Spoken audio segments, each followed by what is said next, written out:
മധ്യകേരളത്തിലെ cancer രോഗികൾക്ക് ആശ്വാസമായി കിഫ്ബി സഹായത്തോടെ കൊച്ചിൻ ക്യാൻസർ റിസർച്ച് സെന്റർ യാഥാർത്ഥ്യമാകുന്നു. 385 കോടി രൂപയാണ് സെന്ററിന് വേണ്ടി കിഫ്ബി ചെലവഴിച്ചത്. സെന്ററിന്റെ ഉദ്ഘാടനം മുഖ്യമന്ത്രി പിണറായി വിജയൻ ഈ മാസം 9 നിർവഹിക്കും.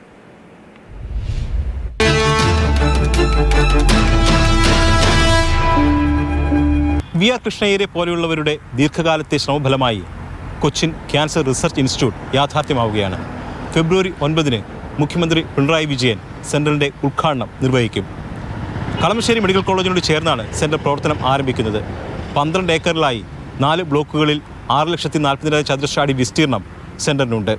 കിഫ്ബി ഫണ്ടിൽ നിന്ന് 223 കോടി രൂപ ചെലവഴിച്ചാണ് സെന്റർ നിർമ്മിച്ചിരിക്കുന്നത്. 385 കോടി രൂപയാണ് കൊച്ചി ക്യാൻസർ റിസർച്ച് സെന്ററിന് വേണ്ടി കിഫ്ബി അനുവദിച്ചത്. അത് ഈ നാടിൻ്റെ ഏറെക്കാലത്ത് ആവശ്യമായിരുന്നു. കിഫ്ബി ഇല്ലായിരുന്നുവെങ്കിൽ നമുക്ക് ഒറ്റയടിക്ക് ഒരു ബജറ്റ് വഴി ഇത്രയധികം അലോക്കേഷൻ നൽകാൻ കഴിയുമായിരുന്നില്ല.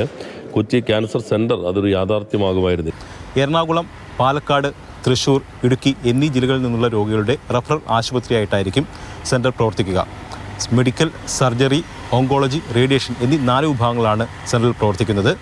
രാജീവ് ഗാന്ധി സെന്റർ ഫോർ ബയോടെക്നോളജിയുടെ ജനിതക ഗവേഷണ കേന്ദ്രവും സെന്ററിൽ പ്രവർത്തനം ആരംഭിക്കും.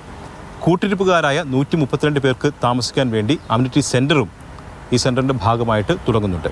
സെന്ററിൻ്റെ നിർമ്മാണം തുടങ്ങുന്നത് 2018 എന്നാൽ 2016 തന്നെ സെന്റർ കളമശ്ശേരി മെഡിക്കൽ കോളേജിലെ താൽക്കാലിക കെട്ടിടത്തിൽ പ്രവർത്തനം ആരംഭിച്ചിരുന്നു. പുതിയ കെട്ടിടം ഉദ്ഘാടനം ചെയ്യപ്പെടുന്നതോടുകൂടി താൽക്കാലിക കേന്ദ്രത്തിൻ്റെ പ്രവർത്തനം പൂർണ്ണമായിട്ടും ഇങ്ങോട്ടേക്ക് മാറ്റും. കേരളത്തിൻ്റെ ആരോഗ്യമേഖലയിലെ മികവിൻ്റെ കേന്ദ്രമായി കൊച്ചിൻ ക്യാൻസർ റിസർച്ച് സെന്റർ ഉയരുമെന്ന കാര്യം ഉറപ്പാണ്.